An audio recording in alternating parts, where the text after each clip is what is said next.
The K-Files is brought to you by John Barnes Electric, your full-service electrical company, serving Rocky Mount and surrounding areas. Locally owned, locally recommended. Available 24/7. Call today for a free estimate. 442-7002. 442-7002.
And good morning. Thank you for tuning in to the K-Files. With me this morning, we have Mayor Owen Strickland. Mayor, good morning. Good morning. How are you? Good, good. And we have with us Deputy Jack Thorpe with the Nash County Sheriff's Office. Good morning, Jack. How Good are you, morning. sir? I'm doing good, thank you. I was telling Owen, Jack and I used to work together on the Highway Patrol. I retired in May of 20, and I think you said you retired in, 23? Yeah, July of 2023. And it flies by. It flies by. How many years did you do with the patrol? I only did 20. Okay. I retired early. Okay. See, I had 20. I had almost 30. I think I had about 27 with the patrol. Yeah. Well, with the state. But man, it flew by. It does.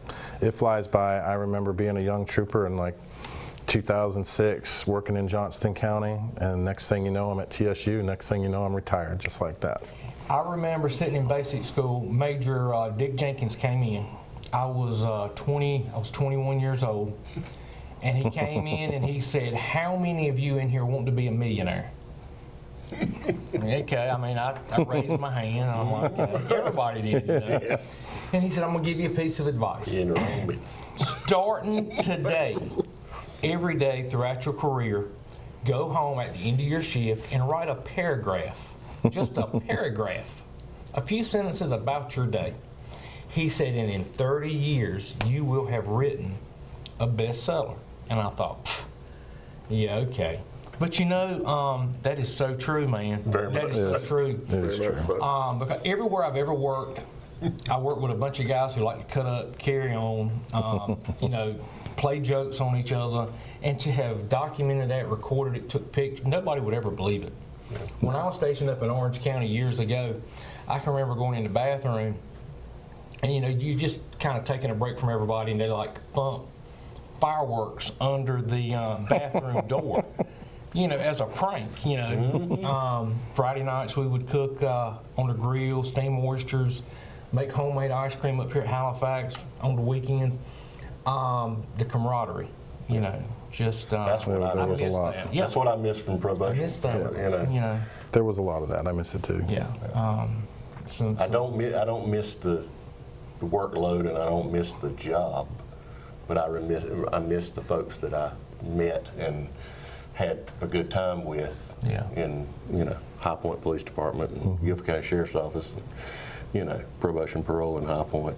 We had a good time. We did a lot of work. We worked really hard, but and worked long hours. But it was we always made it where it wasn't just grind on you. I'm shocked at how quick 30 years went by. Oh, I'm sure. Yeah. You know, and I'm sure y'all feel the same way. I mean, It flies. it really flew by. It flies. I'm from Colorado. I moved here in 1999.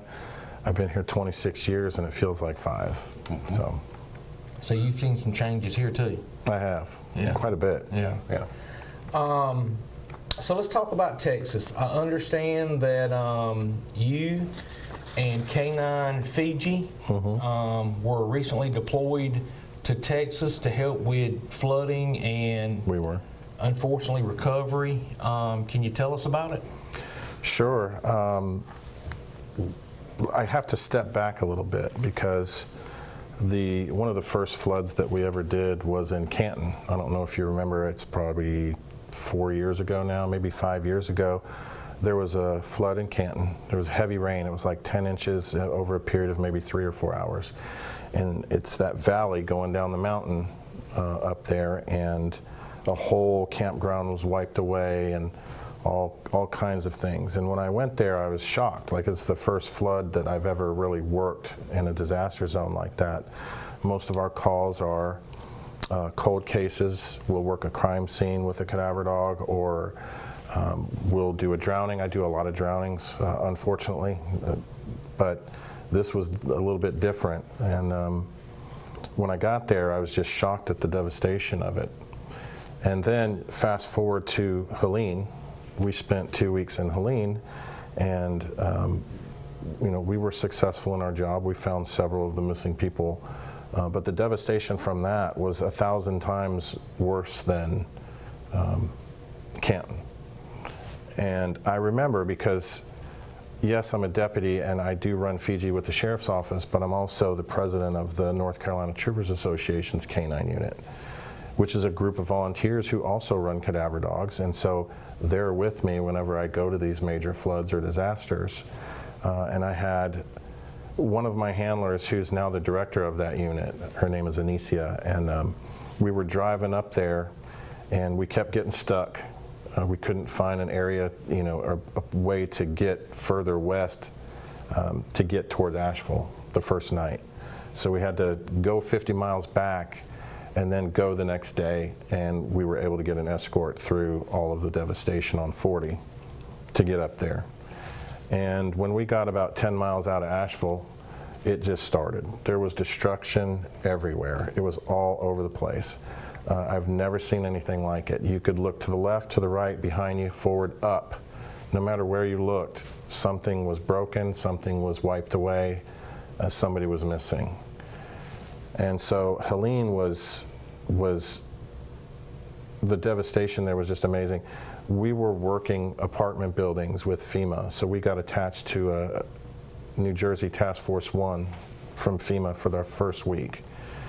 And basically we did a lot of collapsed structures. So the Lowe's on Swannanoa, all these different restaurants down that Swannanoa Road right near inside Asheville. And just going through those structures, every time we'd work our dog, we were in 18 inches of mud. It didn't matter if we were on the ground, on the first floor apartment building, second, third, fourth floor apartment building, on fourth floor apartment buildings, 50, 60 feet up, we're working in 18 inches of mud. That's wild. I've never seen anything like it. There was a car pushed right into an apartment complex, inside an apartment. Just the things that you saw. 8 feet of mud in somebody's garage. And then what really got me is when we were working this one area, this kid must have been 21, 22, and he looked lost. He was just walking in circles, didn't know what to do. His whole neighborhood had been wiped away, and Anicia and I were sitting there waiting to run our dogs, so there was 2 teams out. So once they got back, we were going in to finish that work. And he comes up to me, he says, "Have you seen my parents?" I said, I don't know what you mean." He said, "I live over there. Have you seen my parents? Have you seen anybody walking around here?" I said, "No, sir, I haven't." And I looked at Anicia, and we both kind of looked at the neighborhood. It's totally gone. And so I just told him, hey, we have EMS people down at the bottom of the hill. We have FEMA people down at the bottom of the hill. I would suggest that you walk down there and talk to them. And he just walked away and went down the hill. I never saw him again. But just the loss in his eyes and the confusion, and then me knowing this whole neighborhood is wiped out and his parents are probably 10 miles downstream. Yeah. That was rough. And so there was a lot of that. Fast forward to Texas, we heard about it overnight. Anicia called me on the phone because we always talk about cases that are going on. If we're not there, if we get called, what's our strategy? And so she called me up and we talked, and what's our strategy if we go? I said, same as Helene. We take all of our equipment, we take PPE, helmets, everything. We go, we do our job, we come home, we keep our mouth shut. A few days later, we weren't there the first day, but I think it was 3 days later, we got called by the Texas game wardens to go out and work the Guadalupe River. Devastation, just like Helene in North Carolina, but it was different because it was more isolated. So it wasn't widespread as much as Helene was, but it was significant where the damage had occurred. And this narrow valley, again, where this river goes down, all those little camps are just sitting right there, and there's really nowhere to go. When you have a 40-foot wall of water coming at you, you're done. You have nowhere to go. And so it just wiped them all out. And I met a gentleman who he owns a construction company in Texas, and his name is Brian Cumby, and what a great man. He let us stay at his ranch. He took care of us the whole time. His wife was cooking us breakfast every morning. We didn't have that in Helene. We were sleeping in the car, in the dirt, didn't matter. But out in Texas, they really took care of us. We go up. The community looked after you. The community was amazing. And I'll get into that because it's important that I think people hear about what that community is like. But we got there and we worked, and even though the devastation wasn't as widespread, it was very long. So we had to work about 60 miles of the Guadalupe River. And unfortunately, victims were being found 60 to 70 miles downstream. So even though the damage wasn't as significant, the death toll was worse. And had it been 3 weeks later when all of the camps were in session, instead of having a couple thousand kids, I think it was like 1,500 kids that were in session, there would have been 15,000. And so that would have, I can't imagine what that would have been like if it happened, say, August 5th. We'd probably be out there for 6 months. But when we got that call from Texas game wardens, I texted the sheriff. I said, hey, we got the call. He says, go. No words, no nothing, go. And from beginning to end, the people that supported us were amazing. I called LabCorp up, just said, hey guys, this is what we got going on. I know you guys fly PC-12s and PC-24s, which is a turboprop or a small jet. And those planes are fast and they can go a long way, and they have lots of room for cargo. Talked to the pilot over there. He said, let me make a call. Maybe an hour later, I got a call from him and several of the very high-level executives at LabCorp. And they asked me, when are you going? I said, tomorrow. What time? This time. Chief pilot, get the fuel, let's go. I drive to Burlington with Anicia and the dogs. We put all our gear in a PC-12, and they flew us to San Antonio. And that was no cheap endeavor. No. This just goes to show you where even corporations, where their mind was in supporting a mission to get you to where you needed to be to help these people recover. Right. And that's impressive in and of itself. Very much. That's the says a lot that's the about business LabCorp. community supporting law enforcement. And the importance of relationships. Very much so. And I remember asking this gentleman, I wish I could remember his name, but he was a high-level executive. I said, how much is it going to cost? He said, don't worry about it. We have 70,000 employees. We can do this. Yeah, no telling what it costs. That's right. Yeah, well, he finally told me at the end of it, by the time we went down there and came back, the total cost for those flights was about $100,000. Drop in the bucket for them, and they were glad to do it. But it was amazing because when we got to the airport, when we first went to Texas, they probably had 20 or 30 people out there just waiting for us. And everybody wanted to shake our hand. I'm not used to that. I'm not really a person for attention, so when I got there, it was a little uncomfortable, but it was also very amazing that all of those people from LabCorp were willing to just come over there and wanting to see the dogs before we left. Right. And catered. Humbling, I'm sure. It was very humbling. It was very humbling to see a CEO of LabCorp there shaking your hand. That's kind of wild. It was pretty neat. So we flew the turboprop down, and then when we came back, they put us in a jet. So it was a 4-hour flight down and a 2-hour flight back. That's first class now. Yeah. It was. That's first class. It was. But once we got down there, the people of Kerrville, and I didn't even realize this, you know, I have 4 siblings. My oldest sister is 70 years old, and I had no idea. We hadn't talked in 20 years. I'm out searching. I'm standing on top of a rubble pile with several pieces of heavy equipment around me. I'm working my dog on the top of this pile. I look back and I see a lady in black scrubs. And I looked at her, I was like, she looks familiar. So I started walking down the pile, and she came running up to me and gave me a hug. It was my sister. What? It was my sister. Wow. I You haven't hadn't seen talked in 20 years? in 20 years. Wow. She came to our search area and gave me a hug. They caught it on video, and yeah, she's from Kerrville. She does some hospice duty in the day, and she's a bass player at night for a band. She's been playing bass for 40 years. Wow. Had no idea she was there. She came and gave me a huge hug, and we had a moment Wow. while we were sitting there working this area. The ultimate small world. It is very a small world. And then they set up a concert for us. They did a fundraiser for us. There was probably 150 people in the concert, and they had a couple of bands, and we stayed there for 3 hours and watched my sister play. And reconnected. Yeah. That's all. You know, That's amazing. God works a lot of things, you know what I mean? I don't know how people don't believe in God.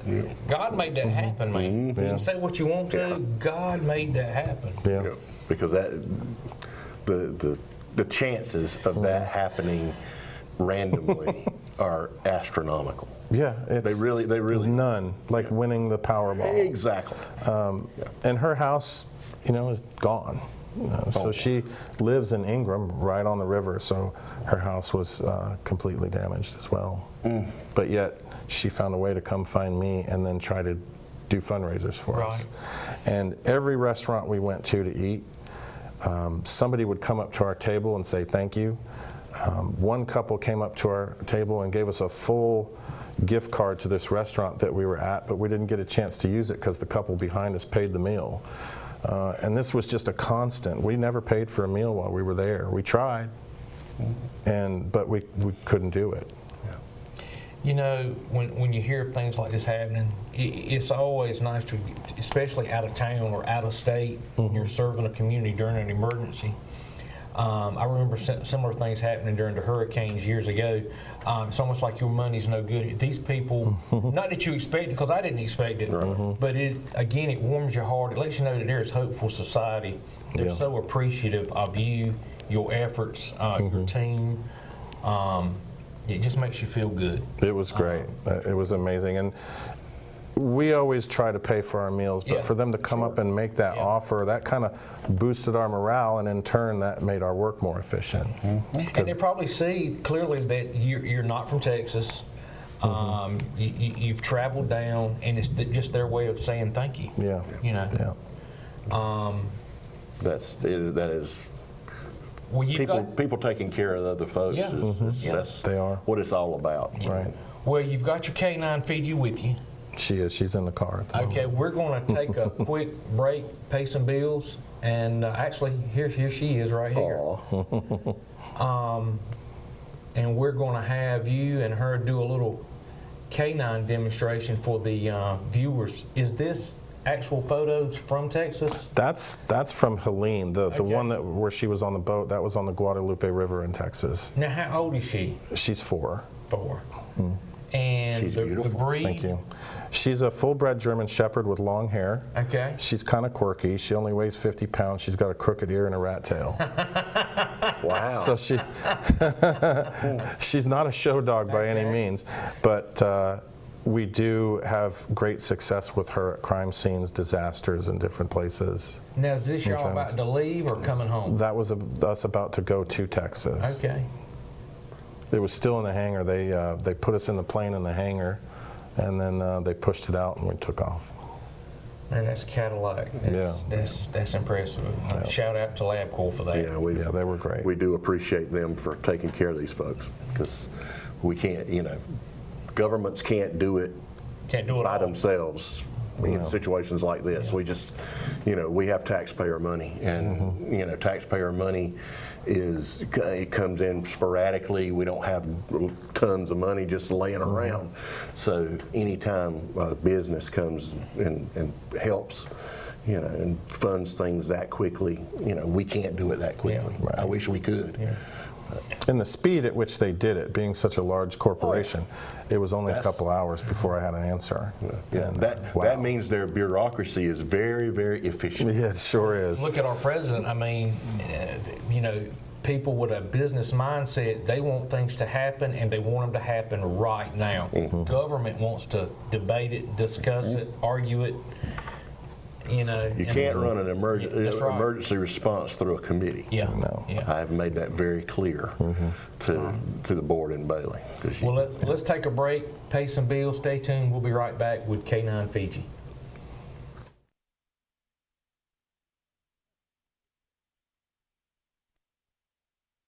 The K-Files is brought to you by John Barnes Electric, your full-service electrical company, serving Rocky Mount and surrounding areas. Locally owned, locally recommended, available 24/7. Call today for a free estimate, 442-7002, 442-7002.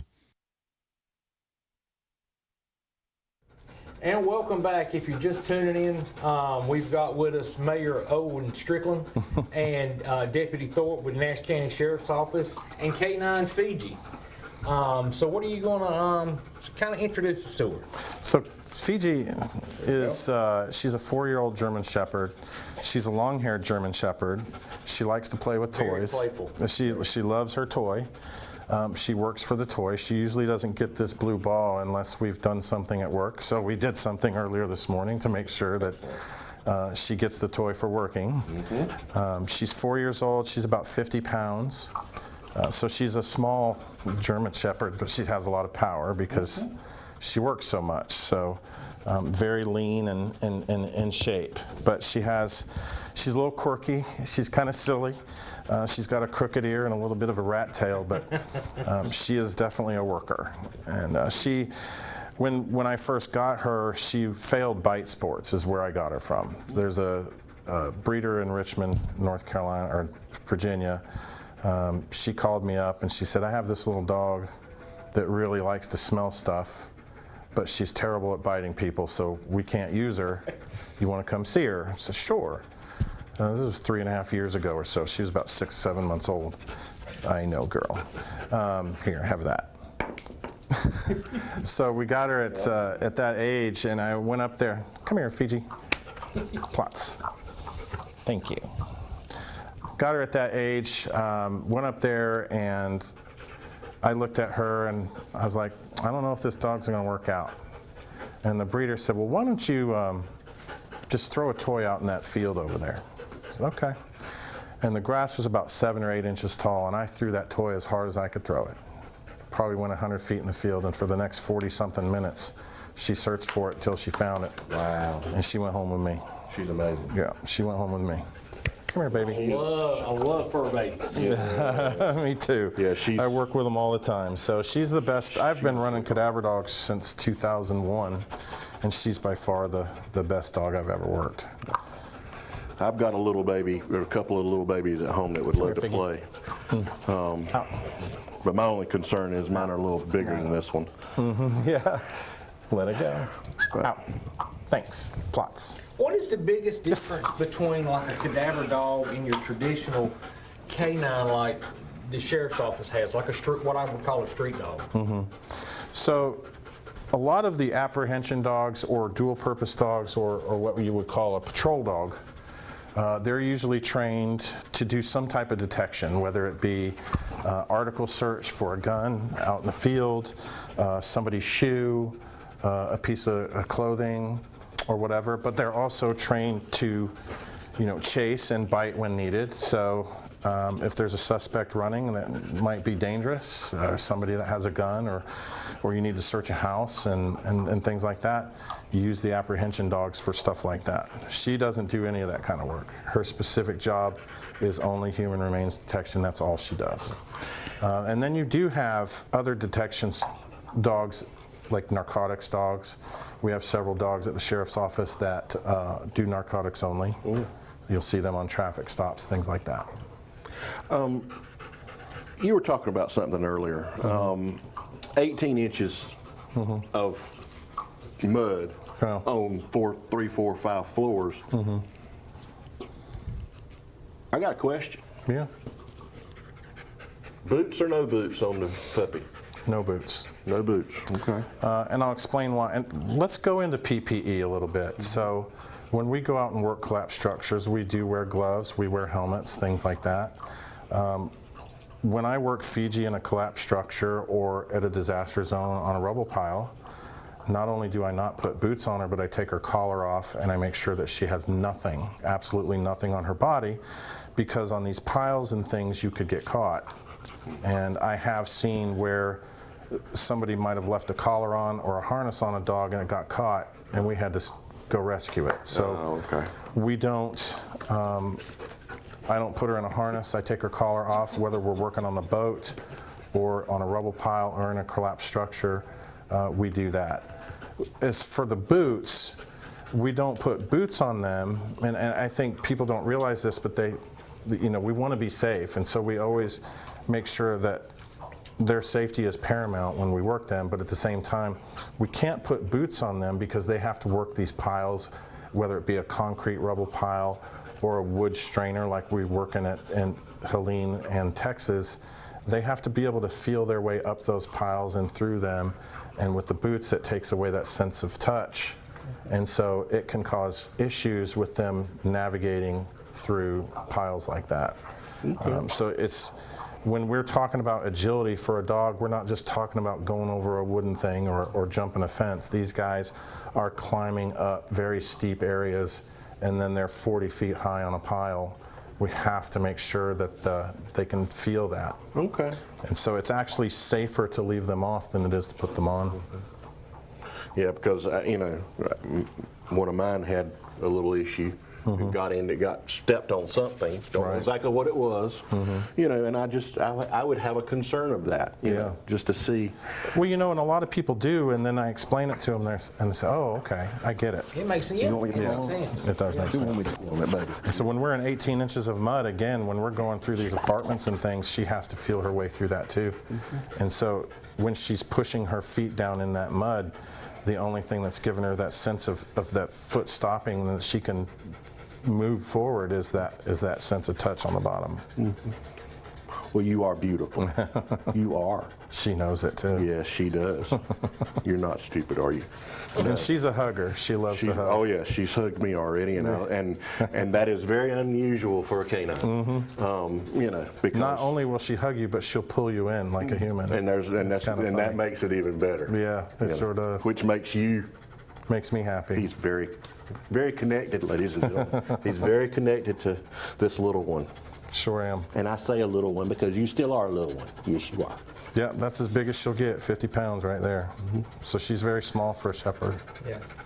But that equates to stamina, and that allows us to search for 30 minutes in the heat versus another dog that might only be able to do 10, or 16 hours a day versus maybe 1 or 2. Yeah. She can My go Saints forever. would be done after 2.5. What were the climate conditions in Texas? It was very hot. So even though it was in the 80s, mid 80s, low 90s, the humidity and the sun were pretty scorching. So we had to cut our search times down. And basically we would work anywhere from 10 to 15 minutes at a time with 30-minute break. What was your typical work day like? We would start at 7 a.m. We'd leave where we were staying. We would go to the staging area, get an assignment, and then at 7:30 we're on the ground, and at 7:30, 8, 9 o'clock. How many teams with cadaver dogs were there? So I was there with Fiji with the Sheriff's Office, and like I said before, I run the Troopers Association unit. We had 4 other dogs and 3 other handlers from them. Okay. And then total between FEMA and some of the other teams that were out there, when I was there was probably about 70 dogs. Wow. Well, I know I speak for everyone across Nash County. Thank you for what you do. Thank you. Thank the Troopers Association. Most definitely. I appreciate We thank that. LabCorp, and we thank Sheriff Keith Stone for allowing you to go, making that happen, and for having you here today with K9 Fiji. We greatly you. appreciate it. And I thank you, baby, because they couldn't do it without you. No, they couldn't. When I retired from the patrol, Keith Stone, Sheriff Stone, was a very big supporter of this, and he has been. We do a lot of calls out of the county, and yet we receive a great amount of support from all over the state. So it's a pretty significant thing that he allows us to do, and it makes a difference. And man, look at the flooding and the destruction. It's becoming more and more normal here in North Carolina, right here in Spring Hope. I mean, Rocky Mount just a few years ago, Wilson. I mean, it's happening more and more often. And It's just wild. we have, I think, a little bit of a deficiency there in the county, and I'm hoping that will be eliminated through, it's sad when a tragedy creates a need. Well, in the Sheriff's Office, Sheriff Stone is already working on something with that, at least on our end, and I know that others are working on it with the county to try and figure out what went on there and how to fix it. Yeah. Because I was there too, and it was devastating. It was unfortunate. Well, look, thanks again. Thank you. We greatly appreciate it. Thanks. Stay tuned. We're going to pay some bills, and we'll be right back.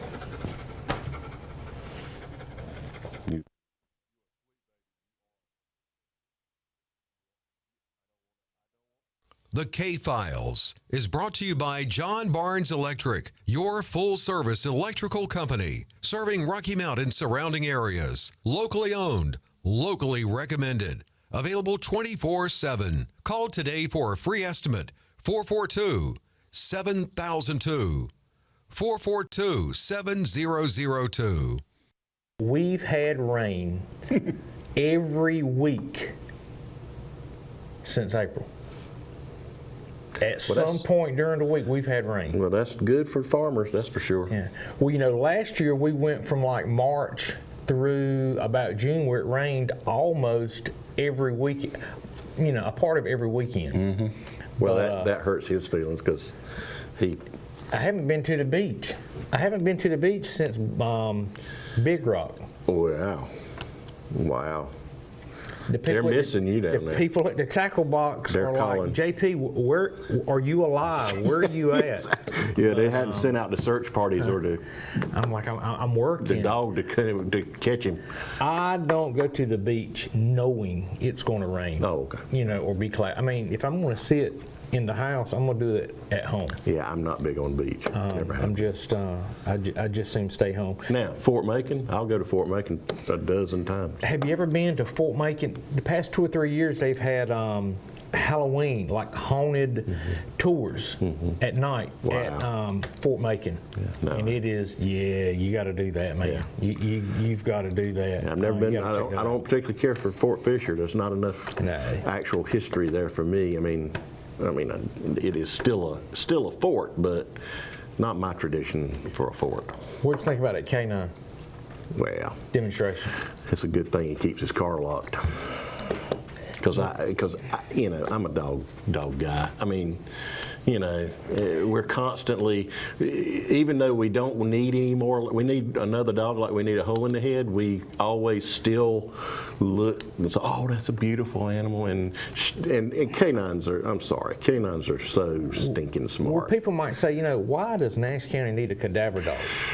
Well, it's just like anything else. You don't know you need it Exactly. or realize you need it until you need it. Yeah.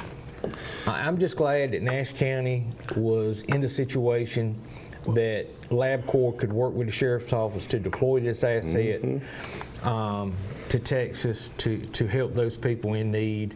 And we didn't really go into a lot of detail on camera, but just take comfort in knowing that this K9 with Jack, they were able to successfully do their job in Texas. Yeah, And we'll leave it at and it's that. not an easy job. No, it's not. It's almost as trauma. Well, it's not almost. It's very sad. Yeah. That's about the best. That's about the nicest way I can But put the it. good thing is they were able to bring closure It's tragic to for the somebody- individuals involved and the with families. that recovery, yeah. You know, but they're, you know, and Yeah. I've always been very impressed in that. And honestly, Fiji is not a standard canine. You I know- don't recommend, all right, just walking up to a canine and patting them on the head. You know, That is not appropriate, and the canine officer will make sure you know that. You know, some of them are very gentle and very friendly, but some of them are not. And yeah, but you know, we had I asked don't- him off camera, Yeah, is it okay yeah. to rub, touch, cut up with the dog, you know, and he let us know to. She jumped on ground me, rules, and yeah. because she knew. I mean, dogs know. Dogs know dog people, and you know they know who's not gonna, you know, do anything silly with them. And also, we had several call-ins while we were live with the K9, and I apologize, we're not able to take calls in a situation like that, Yeah. so we apologize. But talking about the flooding in Texas, talking about the K9, I was at the Nash County Board of Commissioners meeting this past Monday. As was I. And there is an effort to address a need, and I talked about it just a few minutes ago. We're starting to see more and more flooding. Unfortunately, we're seeing more and more loss of life. Yes. And the sheriff wants to put together an asset or a team, or to head up a team of swift water rescue here in Nash County that could be available in a moment's notice for the citizens of Nash County or surrounding that need help in rescuing people in a life-saving emergency. You know, my hat's off to the sheriff. He's always thinking about how to deliver a service better than it currently is. On the same vein, we were both in that meeting, and you got to understand, the Nash County Sheriff is an innovator. His SRO program, School Resource Officer program, is second to none in North In the Carolina. state, that's right. I mean, he's given what we called in High Point a body bunker, a shield, bullet-resistant shield, to his SROs. That's an innovation that wasn't part of going after an active shooter situation. Yes, you know, law enforcement has for a long time now has been trained to go toward where the shooting is and neutralize the threat. Problem with that is you put yourself in a dramatically dangerous situation because schools have fatal funnels, which, you know, hallways, doors that are unseen because of where lockers are and things like that. It makes it really dangerous for an officer to do that. And having that tool is an innovation that should have probably been thought of. It may have been thought of before, but quite frankly, in Nash County, we had a sheriff that was innovative and decided to act on it. You know, he was recognized by the state of having not one of the best, but the best SRO training programs in the state of North Carolina. I mean, he is going above Yes. and beyond with training. And the other thing, too, is, look, man, right here in Nash County the past 24 hours, this morning, we've had a school shut down. We've had school bus stops suspended because of a hostage situation. Well, not necessarily hostage, but a barricaded subject over here in Rocky Mount. We've had a parent bring a gun to school accidentally in Nash County. Look, the sheriff has been an advocate since I've known him as sheriff. He wants a Nash County SRO law enforcement officer, not just in your high schools and your middle schools. He wants one in every public school in Nash. And you know what? And they should be. I support it. I do too. I would encourage you to reach out to your school board members, let them know, reach out to your Nash County commissioners and let them know that the sheriff has your support, that you think Nash County Sheriff's Office should have law enforcement SROs in every elementary, middle school, and high school in Nash County. Children are our most precious resource. I'm telling you, that's my personal belief. And the instances that we've had this week were either in an elementary school or a middle school. Yeah. I mean, his officers, even his deputies, are even getting extra training for autism.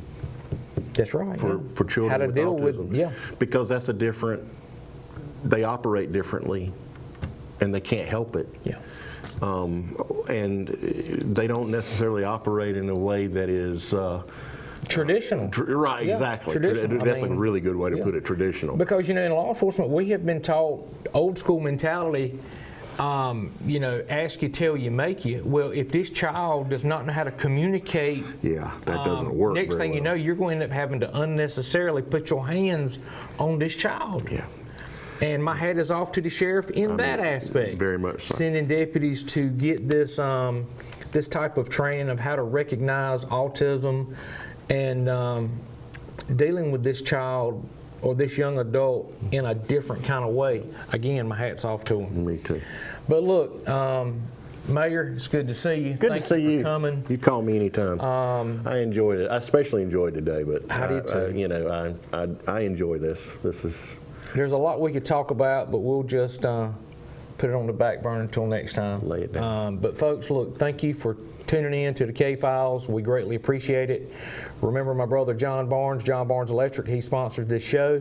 If you need any electrical needs addressed, reach out to John Barnes Electric, full service electrical company right here in Rocky Mount. Best Electrician Award 2016 through 2024. He's available 24/7. Great guy, good family man, and my older brother. Thank you for tuning in. We'll see you next week. Have a good evening. The K-Files is brought to you by John Barnes Electric, your full-service electrical company, serving Rocky Mount and surrounding areas. Locally owned, locally recommended, available 24/7. Call today for a free estimate, 442-7002, 442-7002.